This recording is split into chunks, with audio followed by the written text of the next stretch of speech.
Nshuti bavandimwe bakunzi b'uburezi, uyu munsi mu bihe nk'ibi ngibi twabashyiriyeho urubuga rw'uburezi, akaba ari urubuga rujyanye na channel ya televiziyo twabashyiriyeho, akaba rero ariyo tuzajya tuganiriraho ku bijyanye n'uburezi bwaba ubwo mu gihe cya kera ndetse n'ubwo muri ibi bihe by'iterambere tugezemo.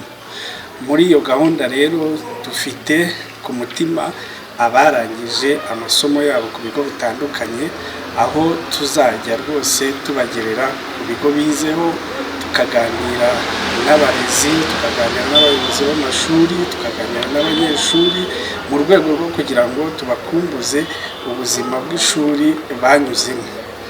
Dufite kandi ku mutima abana n'urubyiruko bakiri mu mashuri, aho tuzajya tubashishikariza kugaruka mu ishuri, gukunda amasomo yabo, bakumva neza uruhare rwabo mu burezi ndetse n'iterambere ryabo mu buzima bwabo bwa buri munsi. Ikindi cyiciro cy'abantu tuzirikana tuzajya twibandaho n'urubyiruko n'abana bataye ishuri. Aba bana rero tuzajya tubashakisha, tubagereho, tubaganirize, tubumvishe neza buryo ki kwiga ari byo bibafitiye umumaro kuruta uko bajya mu buzima busanzwe, hanyuma kandi barusheho kumva neza akamaro k'amasomo ndetse n'uruhare rwabo mu iterambere ry'ubuzima bwabo, bwaba none cyangwa se ejo hazaza.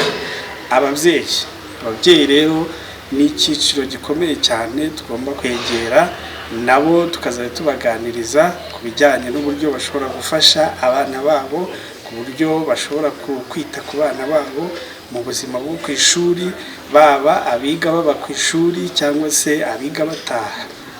Hanyuma kandi abatari hafi, abibota amasimbi, twabashyiriyeho urubuga, tubashyiraho gahunda yo gutangiraho ibitekerezo ndetse no kwisanzura rwose, atwara abazirikanye mu buryo butandukanye.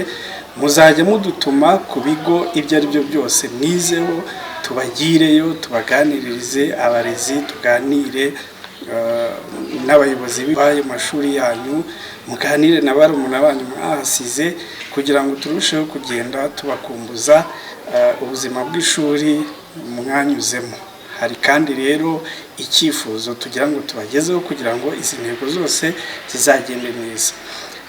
Urareba imbere ya screen yawe, yaba kuri telefoni cyangwa se kuri ordinateri, ushobora gukanda ku kazogera ubona, kugira ngo ibiganiro byacu uko bisohoka bizajye birushaho kukugeraho bwangu kandi imbere, kugira ngo turusheho kunogerwa no kwishimira gahunda z'ibiganiro byacu. Murakoze rero, mukomeze kugira amahoro n'imigisha. Gahunda naho utaha dukomeza n'ibiganiro bikurikira.